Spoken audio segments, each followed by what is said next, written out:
ગત ઓક્ટોબર મહિનામાં વિજિલન્સની ટીમે ઝડપેલા ₹4.77 લાખથી વધુનો દારૂ અને મુદ્દામાલમાં વોન્ટેડ 16 આરોપી પૈકી સનીને ચલથાણથી ઝડપી પાડ્યો. ગત તારીખ 11 ઓક્ટોબર 2023ના રોજ મોજે ચલથાણ આનંદનગર સોસાયટી પાસે Maruti Eeco car number GJ05RT 9063માં મળી આવેલ ચાલક સંજય ઉર્ફે ગપો કાંટુભાઈ પટેલ રહે ચલથાણ ગામ રામનગર સોસાયટી તથા ઇકો કારનો હેલ્પર અજય ગુણવંતભાઈ રાઠોડ રહે ચલથાણ ગામને સ્ટેટ વિજિલન્સની ટીમે ₹4,77,050ના વિદેશી દારૂ અને મુદ્દામાલ સાથે બેને ઝડપી લીધા હતા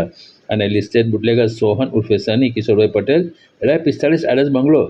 પ્રિન્સ ઇન હોટલ સામે ચલથાણ સહિત કુલ 16 ઇસમોને વોન્ટેડ જાહેર કર્યા હતા. જે પૈકી મુખ્ય સૂત્રધાર લિસ્ટેડ બુટલેગર સોહન ઉર્ફે સનીને કડોદરા પોલીસે તેના ઘર પાસેથી ઝડપી લીધાની માહિતી બુધવારે સવારે 8 વાગે પ્રાપ્ત થઈ, જેની આગળની તપાસ પલસાણા PI વિપુલ એલ ગાગિયાએ હાથ ધરી છે.